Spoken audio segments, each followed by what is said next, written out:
तो पहला प्रश्न इस प्रकार है कि तत्व, यौगिक और मिश्रण की परिभाषा करें। तो ये काफ़ी आसान प्रश्न है। तो चलिए इन तीनों की परिभाषा कर देते हैं। तो उससे पहले शॉर्ट में जान लेते हैं। तत्व में जो परमाणु होते हैं, जो पदार्थ होते हैं, वो एक ही पदार्थ के परमाणुओं से बने होते हैं, यानी तत्व सिर्फ एक ही तत्व से बना होता है। यौगिक बनता है दो तत्वों के एक निश्चित अनुपात में मिलने से, और मिश्रण बनता है इन दोनों को अनिश्चित अनुपात में मिलने से। ठीक है, तो सबसे पहले तत्व की परिभाषा हम देख लेते हैं। तो यहाँ तत्व है कि तत्व पदार्थ का शुद्ध रूप है जिनमें पदार्थ के कण एक ही प्रकार के परमाणु से बने होते हैं, जिसे तत्व कहा जाता है। जैसे सोना हो गया, चांदी हो गया, लोहा, अन्य धातु भी हो सकती है। इन्हें भौतिक या रासायनिक विधि से विभाजित, यानी इसके अवयवों को नहीं किया जा सकता। ठीक, तो ये हो गई तत्व की परिभाषा। तो इसके बाद हम देखते हैं यौगिक। ठीक, यौगिक किसे कहा जाता है? तो यौगिक पदार्थ का वह रूप है जिनमें दो या दो से अधिक तत्व भार के विचार से निश्चित अनुपात में रासायनिक संयोग के बाद बनते हैं। भार के विचार मतलब परमाणु भार के हिसाब से। तो जैसे में एक यौगिक हो गया H2O यानी जल। तो यहाँ पे दो तत्व मौजूद हैं, एक हो गया हाइड्रोजन, एक हो गया ऑक्सीजन। हाइड्रोजन 2 और ऑक्सीजन 1, यानी 2:1, और इसका परमाणु भार के हिसाब से हो जाएगा 1:8, यानी हाइड्रोजन 1 होगा और ऑक्सीजन 8 होगा, वो परमाणु भार के हिसाब से। तो दूसरा हो गया जो यौगिक हो गया कार्बन डाइऑक्साइड, और तीसरा हो गया नमक, सोडियम और क्लोरीन, यानी सोडियम क्लोराइड। ठीक है, तो इसका जो गुण होता है का रासायनिक विघटन किया जा सकता है। इसे भौतिक या यांत्रिक विधि से अलग नहीं किया जा सकता, सिर्फ रासायनिक विधि से अलग किया जा सकता है इसके अवयवों को। इसके बाद हम देखते हैं मिश्रण।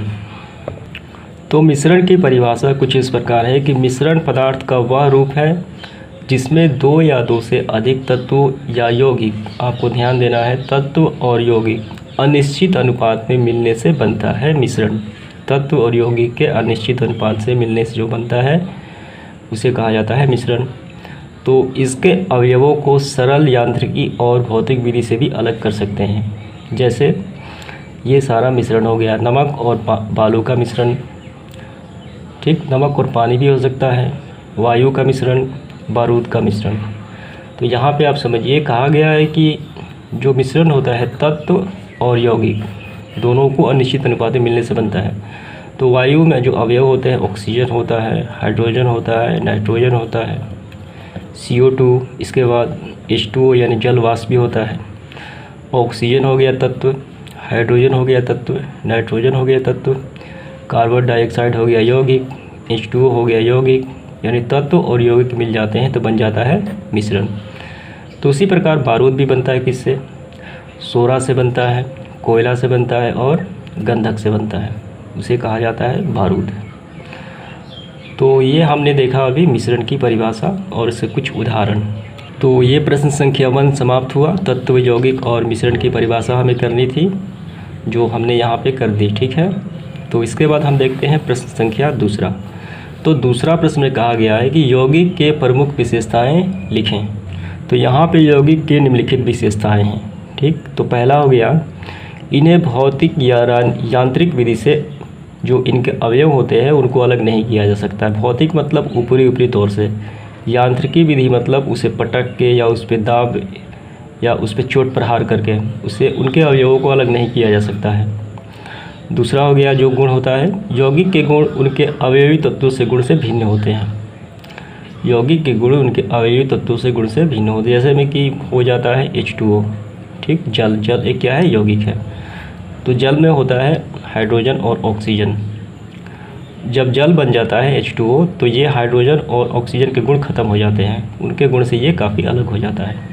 ठीक है, इसके बाद है तीसरा, यौगिक में अवयव जो होते हैं भार के विचार से एक निश्चित अनुपात में होते हैं। तो जैसे भी हो गया H2O, इसका भार के हिसाब से हो जाता है 1:8। हाइड्रोजन का परमाणु भार कितना होता है? 1 और ऑक्सीजन का 8। इसके बाद है चौथा गुण, इनके क्वथनांक और द्रवणांक निश्चित होते हैं, यानी एक निश्चित ताप पे उबलते हैं और एक निश्चित ताप पे ही द्रवणांक होते हैं। ठीक है, ये दोनों ही निश्चित होते हैं। क्वथनांक मतलब होता है जिस ताप पे कोई पदार्थ उबलता है, और द्रवणांक का मतलब होता है जिस ताप पे कोई पदार्थ द्रव के रूप में पिघलता है। इसके बाद है पाँचवा, यौगिक समांगी होते हैं। समांगी का मतलब जो यौगिक में अवयव हैं वो समान मात्रा में घुले हुए होते हैं, यानी हमें दिखाई नहीं पड़ते नंगी आंखों से, ठीक है, उसके कण जो मिक्सिंग होते हैं उसमें। तो ये थे यौगिक के 5 गुण। तो आप चाहें तो टेक्स्ट बुक में बहुत सारे दिए गए हैं, आप और भी ज़्यादा लिख सकते हैं, ठीक है। तो इसके बाद देखते हैं प्रश्न संख्या 3। तो प्रश्न संख्या 3 में है कि तत्व और यौगिक में अंतर बताएं। हमें इसका अंतर बताना है, जो मुख्य अंतर होते हैं। तो आइए इसको समझ लेते हैं, दोनों में क्या अंतर है तत्व और यौगिक में। तत्व मतलब होता है इसके जो परमाणु होते हैं एक ही कण के बने होते हैं, एक ही तत्व के बने होते हैं, वो तत्व कहलाते हैं। और यौगिक जो बनता है 2 तत्वों के एक निश्चित अनुपात में मिलने से यौगिक बनता है, ठीक है। तो यहाँ देखिए, पहला तत्व वह पदार्थ है जिससे 2 या 2 से अधिक भिन्न पदार्थों के विभाजित नहीं किया जा सकता, यानी वो एक ही तत्व के बने होते हैं और इसे किसी भी प्रकार से विभाजित हो ही नहीं सकता। और जो यौगिक में यही गुण है कि यौगिक को रासायनिक विधि द्वारा 2 या 2 से अधिक विभिन्न गुण वाले पदार्थों में विभक्त किया जा सकता है, यानी उसके अवयवों को भी विभक्त किया जा सकता है, ठीक है। जैसे जल हो गया तो हाइड्रोजन और ऑक्सीजन को विभक्त किया जा सकता है रासायनिक विधि से। तो दूसरा गुण देखिए आप, तत्व, ये अंतर हो गया, पहला अंतर हो गया। दूसरा, तत्व एक प्रकार के परमाणु से बना होता है, ठीक। तत्व एक ही प्रकार के जो पदार्थ के परमाणु से बना होता है और इसके सूक्ष्मतम कण को परमाणु कहा जाता है। यौगिक विभिन्न प्रकार के परमाणुओं का बना होता है, ठीक। इसके बाद है, तो इसका मतलब ये हुआ अगर सोने की अंगूठी है तो वो सोने की ही बनेगी, उसमें दूसरा कोई तत्व नहीं शामिल होगा, ठीक। और यौगिक में अलग अलग शामिल होते हैं। तीसरा गुण है, तत्व सिर्फ एक ही पदार्थ का बना होता है। तत्व सिर्फ एक ही पदार्थ का बना होता है, तो हमने देख लिया ये भी, यौगिक 2 या 2 से अधिक पदार्थों का बना होता है। इसके बाद है चौथा, तत्व के भौतिक एवं रासायनिक गुण यौगिकों से भिन्न होते हैं। तत्व के भौतिक एवं रासायनिक गुण यौगिकों से भिन्न होते हैं, तो ये तो सही बात है। अगर कोई पदार्थ 2 तत्वों का मिलने से जो यौगिक बनता है, तो यौगिक बनने से उसके जो पूर्व जो तत्व में था उसका गुण और यौगिक का गुण दोनों में भिन्नता आती है, ठीक। इसके बाद यहाँ पे यही जो है यौगिक के भौतिक एवं रासायनिक गुण, यौगिक के भौतिक एवं रासायनिक गुण तत्वों से भिन्न होते हैं। अगर कोई पदार्थ तत्व पहले था अब यौगिक बन गया तो उसका जो गुण पहले जो उसमें शामिल था वो डिफरेंट होगा, ठीक है। जैसे जल हो गया तो जल बनता है हाइड्रोजन और ऑक्सीजन से, तो जल बनने के बाद हाइड्रोजन और ऑक्सीजन के गुण खत्म हो जाएंगे। इसके बाद है पाँचवा, तत्व के सूक्ष्मतम कण परमाणु कहलाता है जबकि यौगिक के सूक्ष्मतम कण अणु कहलाता है। तो उम्मीद करता हूँ आपको समझ में आ गया होगा तत्व और यौगिक में अंतर। तो इसके बाद है प्रश्न क्रमांक 4, उपयुक्त उदाहरण देकर यौगिक और मिश्रण के अंतर स्पष्ट करें। तो ये रहा मिश्रण और ये रहा यौगिक। यहाँ देखिए, इनमें बनने से कोई नया पदार्थ नहीं बनता, यानी मिश्रण में जो अवयव शामिल होते हैं आपस में अगर मिल जाए तो उससे नया पदार्थ नहीं बनता। बालू और नमक का मिश्रण, अगर ये दोनों आपस में मिल जाए तो कोई नया प्रोडक्ट नहीं बनता है। और यहाँ देखिए, अपने अवयव से भिन्न एक नया पदार्थ बनता है, जैसे कि हाइड्रोजन और ऑक्सीजन एक निश्चित अनुपात में मिलते हैं तो जल का निर्माण होता है। ये क्या है, ये हवा है और ये भी हवा है, यानी दोनों गैस हैं और मिलने से क्या बन गया, पानी बन गया। और ये निश्चित अनुपात में होते हैं, यानी 1:8 होता है इनके द्रव्यमानों का। इसके बाद ये देखिए, ये पदार्थों के किसी भी अनुपात में सिर्फ मिलाने से बनता है, यानी वो मिक्सर यानी मिश्रण हो जाएगा। और यहाँ देखिए, ये 2 या 2 से अधिक तत्वों के एक निश्चित अनुपात में मिलाने से, ये अनिश्चित अनुपात, ठीक, यानी किसी ऐसे ही मिला दें, और ये अनिश्चित अनुपात। और उदाहरण के तौर पे आप ये भी लिख सकते हैं, हाइड्रोजन और ऑक्सीजन, इनके द्रव्यमानों का अनुपात 1:8 होता है, 1:8 होता है, तभी ये जल का निर्माण होगा, ये यौगिक में। इसके बाद तीसरा देखिए, यह समांग या विसमांग हो सकता है, यानी इनके जो कण होंगे विलेय और विलायक के कण, ये समांग भी होंगे या विसमांग भी होंगे, दोनों हो सकते हैं। और इसमें देखिए, ये हमेशा समांग होता है, यानी जो अवयव इसमें घुल मिल जाते हैं वो एकदम चारों तरफ बराबर होते हैं, वो समांग हो जाता है। इसके बाद है प्रश्न क्रमांक 5वां, समांग और विषमांग मिश्रण से आप क्या समझते हैं, प्रत्येक का एक एक उदाहरण दें। सबसे पहले हम समांग मिश्रण की परिभाषा करते हैं। समांग मिश्रण का संगठन संपूर्ण मिश्रण में एक रूप होता है। इनके अवयवों के मध्य कोई सुस्पष्ट विभाजन सीमाएं नहीं रहती। उदाहरण के लिए जल में चीनी अगर घोल दिया जाए, जल और चीनी का विलयन एक समांग मिश्रण है, अर्थात इस विलयन में किसी भी भाग में चीनी और जल का अनुपात एक समान होता है। ठीक है, तो यहाँ देखिए ये रहा नमक और पानी। ये मिश्रण कौन सा मिश्रण है, ये समांगी मिश्रण कहलाता है। आप चाहे तो यहाँ से पानी निकालिए, चाहे यहाँ से नीचे से, यानी कहीं से भी निकालिए, एकदम सेम होगा। इसे कहा जाता है पूरी तरीके से घुल मिल जाते हैं, तो ये समांग मिश्रण कहे जाते हैं। उम्मीद करता हूँ ये आपको समझ में आ गया होगा। आइए इसके बाद देखते हैं विषमांग मिश्रण। विषमांग मिश्रण का संगठन संपूर्ण मिश्रण के अंतर्गत एक रूप नहीं होता। इस मिश्रण में विभिन्न अवयवों के मध्य एक सुस्पष्ट विभाजन सीमाएं होती हैं, जैसे बालू और साधारण नमक का मिश्रण, अर्थात दूर से देखने पर बालू अलग दिखाई पड़ेगा और नमक अलग दिखाई पड़ेगा। ये हो गया विषमांग मिश्रण। ऊपर हो गया बालू और नीचे हो गया नमक।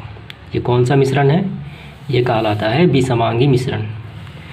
तो यही है प्रश्न क्रमांक 5वां का हल। तो संख्या 6 दिया गया है कि अमोनियम क्लोराइड एवं बालू के मिश्रण को ऊर्ध्वपातन विधि से अलग करें, यानी कि तीनों ही ऊर्ध्वपातन विधि से अलग होंगे। अगर हम एक का आंसर लिख दें तो नाम चेंज करके हम सबका भी आसानी से लिख सकते हैं। तो हम यहाँ पे पहले वाले का लिखेंगे, अमोनियम क्लोराइड एवं बालू का मिश्रण कैसे ऊर्ध्वपातन विधि से अलग होगा। और आप चाहे तो इसको भी लिख सकते हैं, बालू के स्थान पे नमक डाल के और यहाँ पे नमक के स्थान पे बालू डाल के।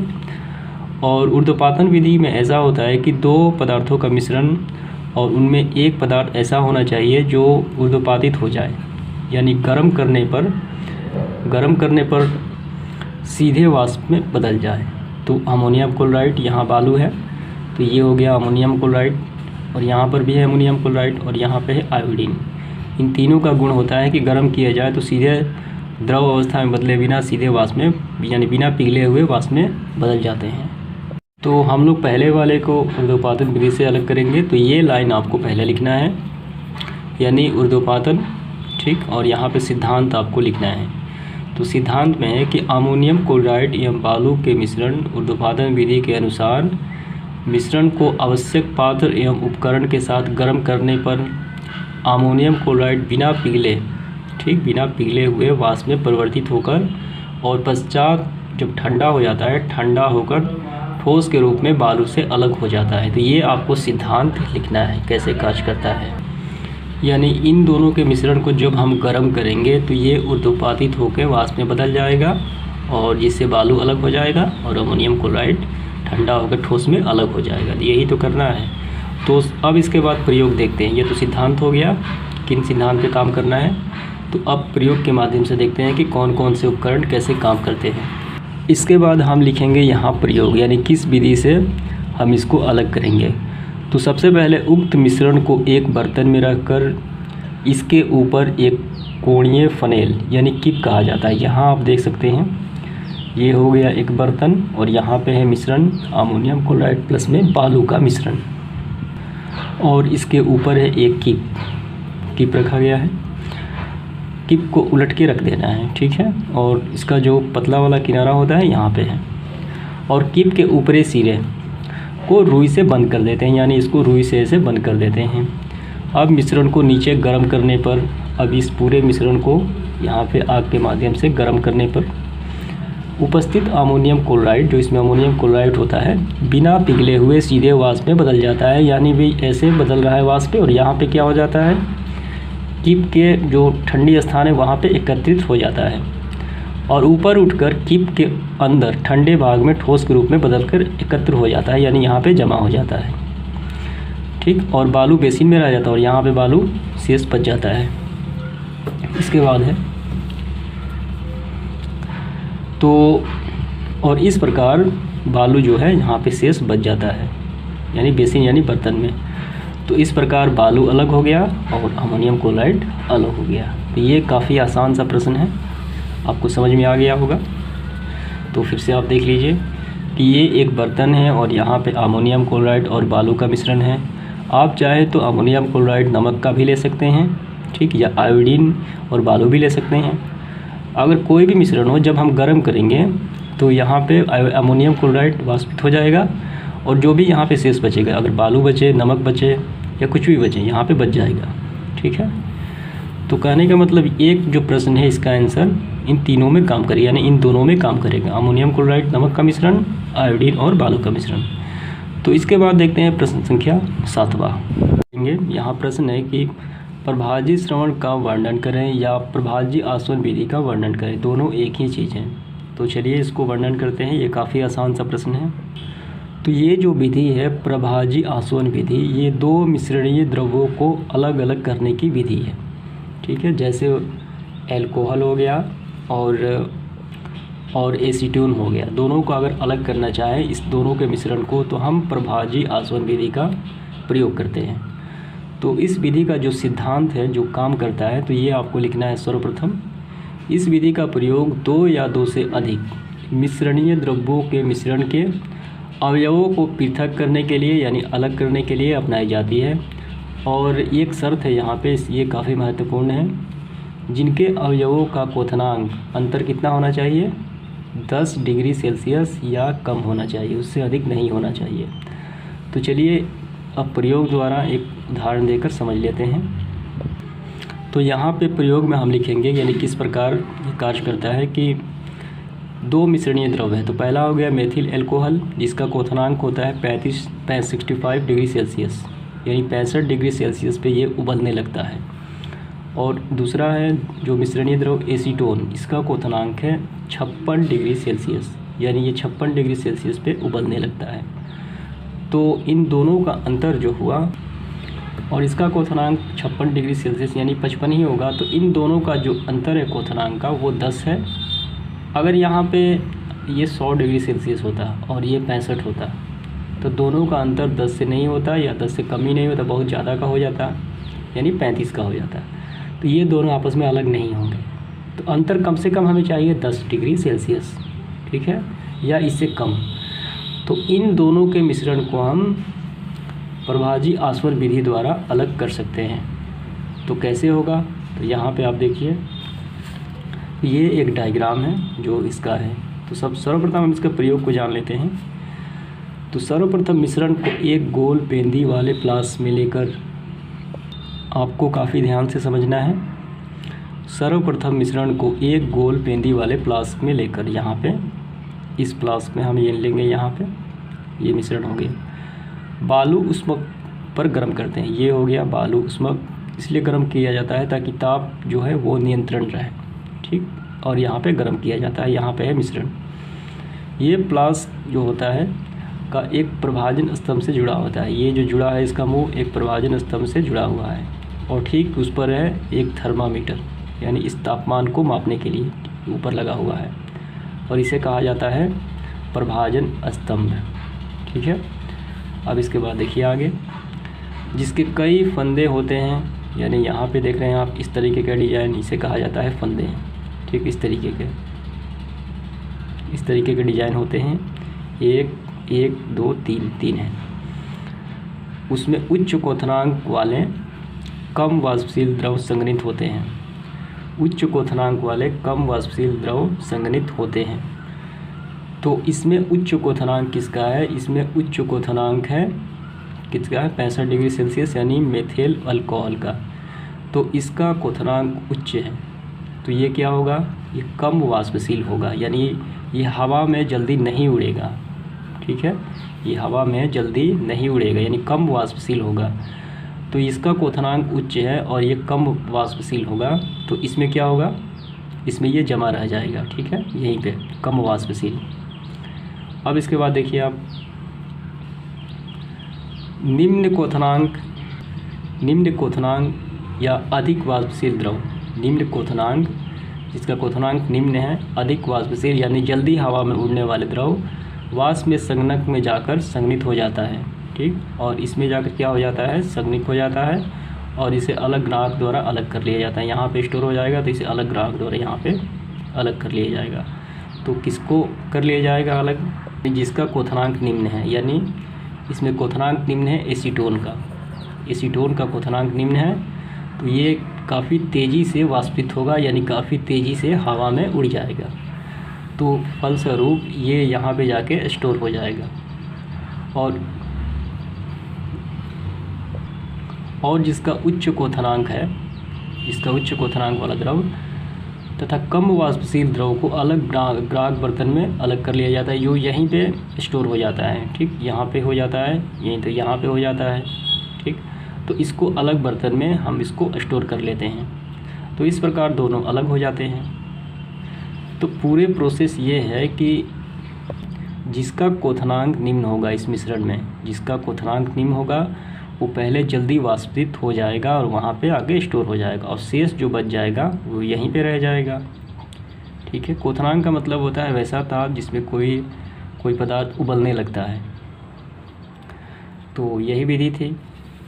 तो यहाँ हम प्रश्न संख्या 8 हल करेंगे। कहा गया है कि लोहा को गंधक से पृथक करने यानी अलग करने की किन्हीं 2 विधि का उल्लेख करें।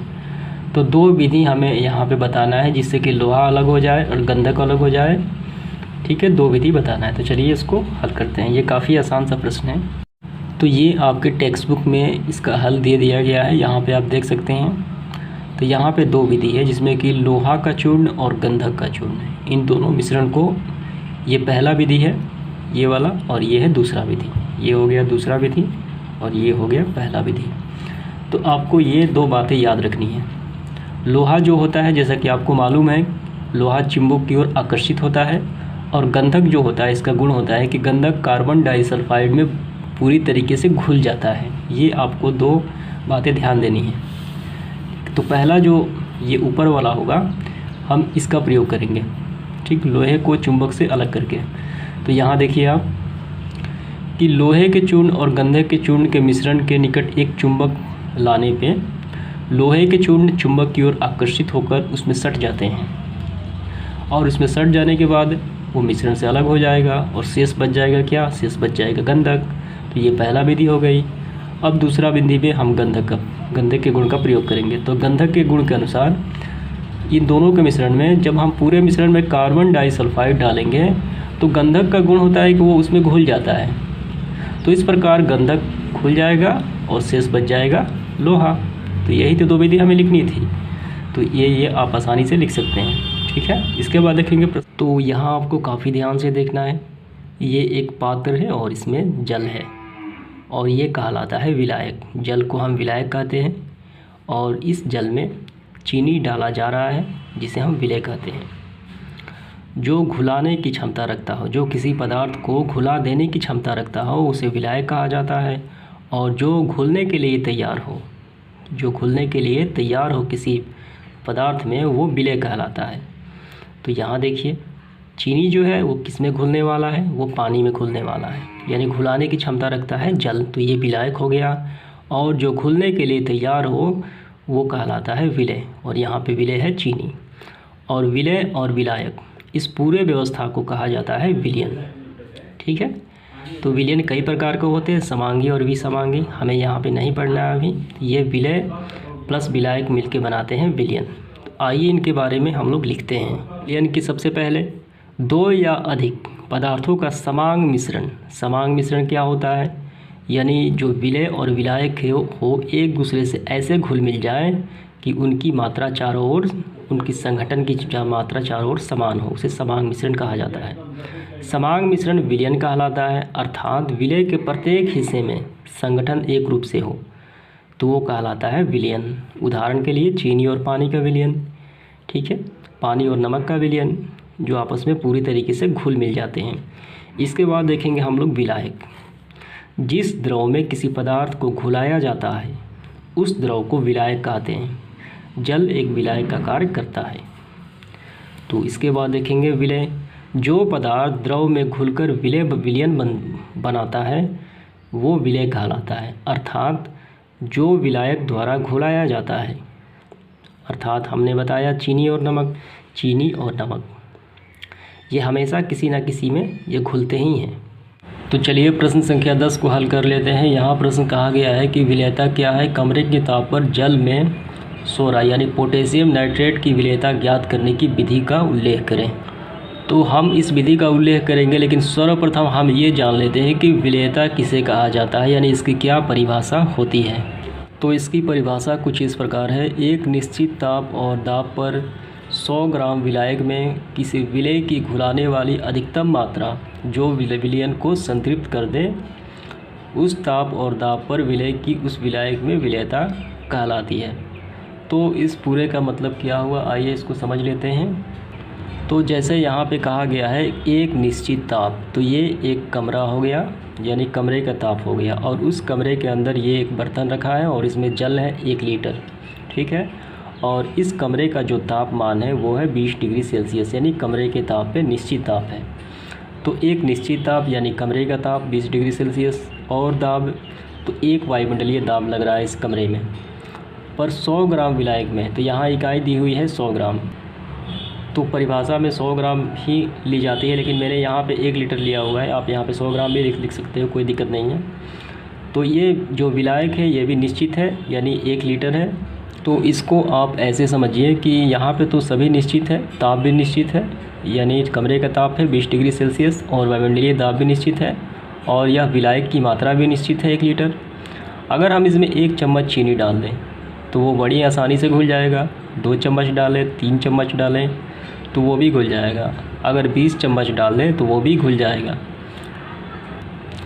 अगर हम जैसे ही 1 चम्मच यानी 21वां चम्मच चीनी जैसे डालें तो वो अगर नहीं घुल पाए, तो इसका मतलब ये हुआ अगर निश्चित ताप पे यानी 20 डिग्री सेल्सियस ताप पे, 1 वायुमंडलीय दाब पे और निश्चित विलायक की मात्रा में, तो चीनी कितना घुला, 20 चम्मच घुला।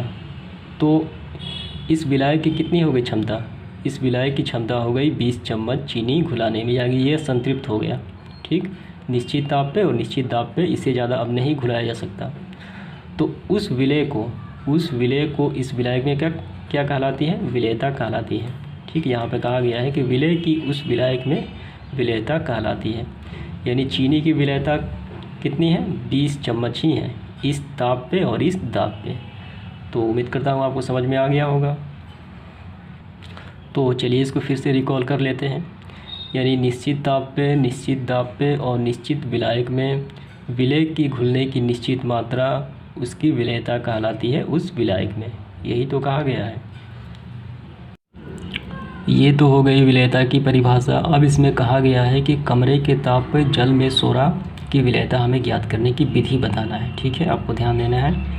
जल में सोडा की विलेयता की ज्ञात करने की विधि। तो विलेयता ज्ञात करने का जो तरीका होता है तो वो ऐसे होता है, विलेय की विलेयता, तो विलेय की मात्रा जैसे कि चीनी हो गया और पानी हो गया, ठीक। तो चीनी कितना है और विलायक वो पानी कितना है, और यहाँ पे इंटू 100 से कर दिया जाएगा। तो विलेय की विलेयता ऐसे ज्ञात की जाती है। और यहाँ हमें कहा गया है कि जल में सोडा की विलेयता ज्ञात करने की विधि। तो ये प्रोसेस हमने जो किया है उसको इस प्रकार लिखेंगे। सर्वप्रथम हम कमरे के ताप पे जल एवं सोडा रखेंगे, ठीक, और तब हम जल में सोडा का संतृप्त विलयन तैयार करते हैं। उसमें हम घुलाएंगे, सोडा को जल में संतृप्त कर लेंगे तथा उस विलयन को 10 ml पहले से तौले हुए एक पोर्सिलेन बेसिन में रखेंगे, यानी एक बर्तन रखेंगे और जिसकी क्षमता होगी 10 ml मिलीलीटर, तथा विलयन को साथ में बेसिन को पुनः तौल लेते हैं, यानी उसमें डाल के जो विलयन हो उसको उसमें डाल के बेसिन के साथ उसको तौल लेंगे। अब बेसिन को बालू उष्मक पर रखकर धीरे धीरे गर्म करेंगे, यानी बालू उष्मक पर रखकर यानी उसको गर्म करेंगे।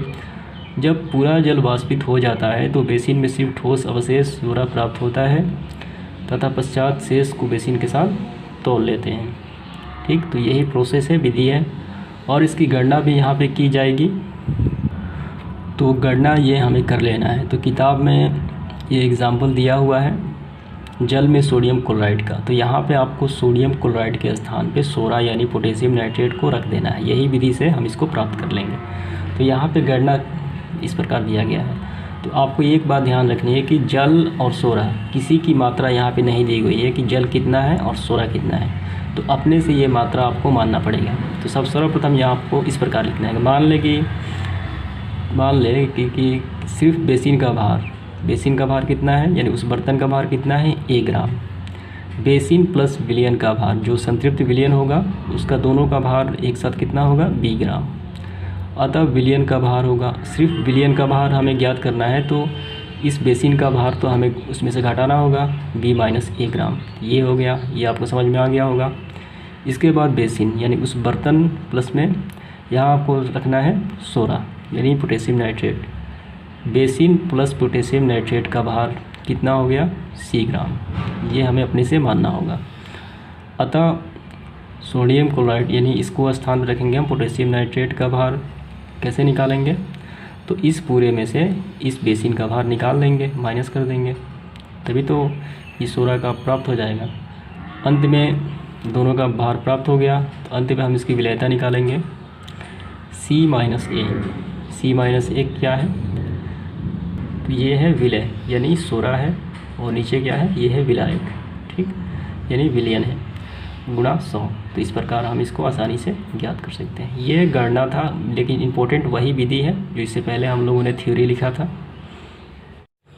तो यहाँ पे प्रश्न संख्या 11 है, वास्तविक विलयन, कोलाइडी विलयन और निलंबन में अंतर स्पष्ट करें।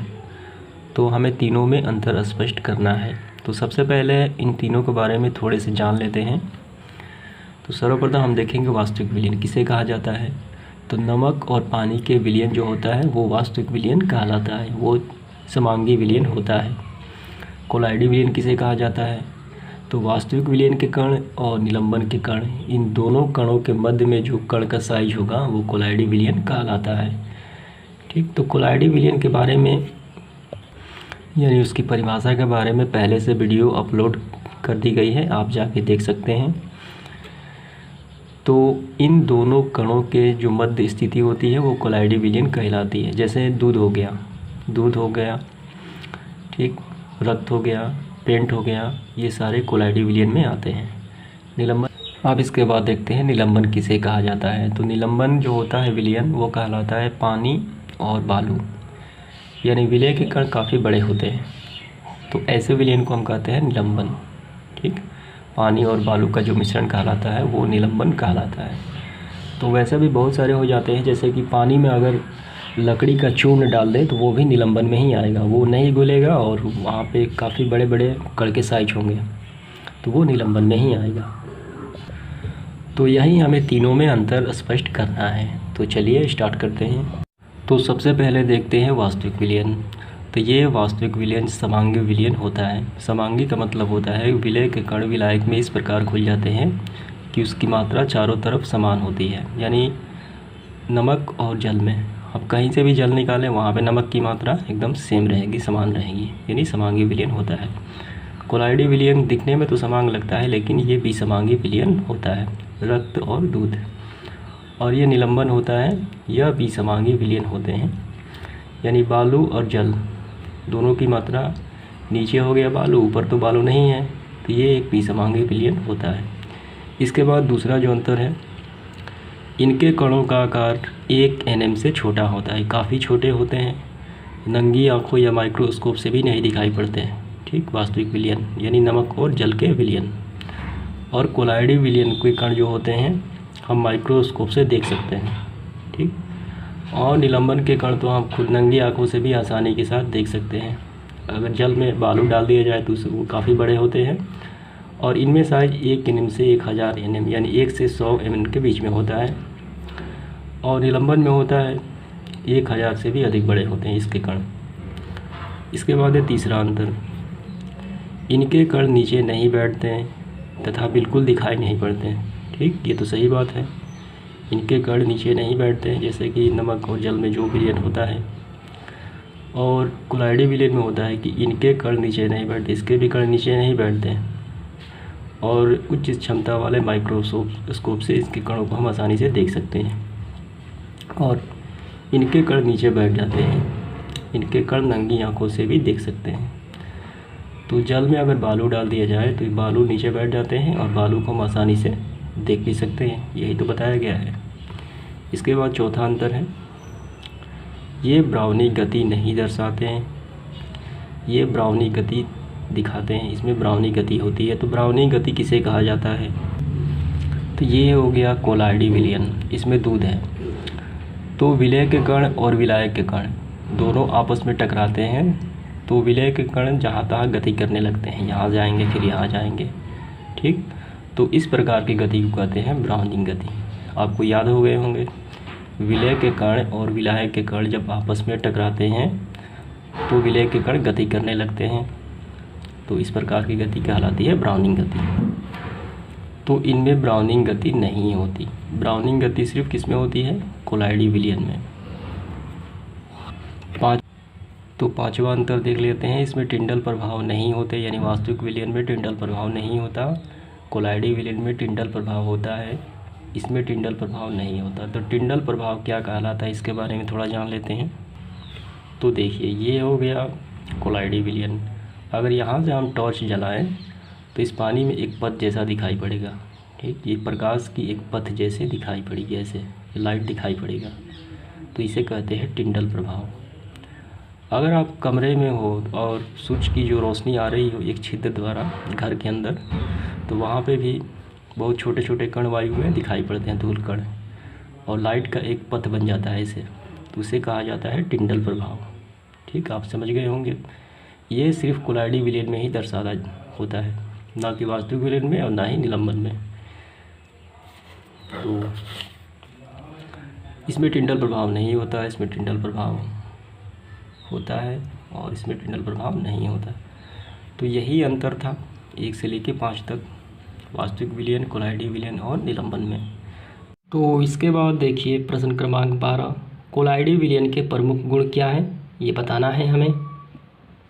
तो यहाँ देखिए, ये रहा कोलाइड। अगर आप कोलाइड के बारे में नहीं जानते हैं कि कोलाइड क्या होता है, कितने प्रकार के होते हैं और इसके उदाहरण क्या क्या होते हैं, तो इसके बारे में कंप्लीट वीडियो बना दिया गया है इस चैनल के प्लेलिस्ट में, आप देख लीजिए। तो यहाँ पे इस वीडियो के डिस्क्रिप्शन में लिंक दे दूँगा, कोलाइड के बारे में आप जाके पढ़ सकते हैं। तो यहाँ देखिए, कोलाइडी विलयन के गुण। पहला हो गया विषमांग मिश्रण। ये क्या होते हैं? कोलाइडी विलयन हमेशा विषमांग ही होते हैं। छलना क्रिया, ठीक। स्थायित्व, कणों का आकार, ब्राउनिंग गति, तो ये सारे आपको लिखने हैं। टिंडल प्रभाव भी लिखना है, कम से कम आप 5 लिख लीजिए, वही काफ़ी हो जाएगा। विलयन की सांद्रता से आप क्या समझते हैं? सांद्रता व्यक्त करने की हमें एक विधि को बताना है। तो इसका आंसर इस प्रकार होगा, किसी विलयन की सांद्रता या सामर्थ्य इस बात पर निर्भर करता है कि उस विलयन में कितना विलय घुला हुआ है। ये हमें बताता है किसी विलयन की सांद्रता कि उस विलयन, जैसे में कि एक विलयन हो गया चीनी और पानी का, तो उस विलयन यानी उस विलायक में उस पानी में कितना चीनी घुला हुआ है, तो वो उसकी सांद्रता कहलाती है। तो विलयन की इकाई परिणाम में खुले हुए विलय की मात्रा को विलय की सांद्रता कहते हैं, ठीक। वो जो विलायक है कितने विलय को घुला सकता है, कितना उसमें घुला हुआ है, उसकी सांद्रता कितनी है, तो यही इसकी परिभाषा हो जाएगी। और यहाँ पे कुछ आप ये भी जान लीजिए।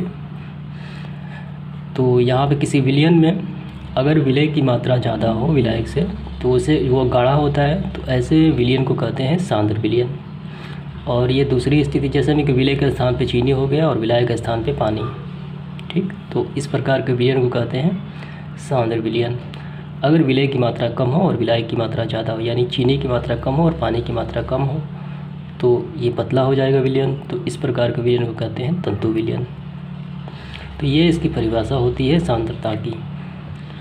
और हमें किसी विलयन की सांद्रता को व्यक्त करने की एक विधि बताना है।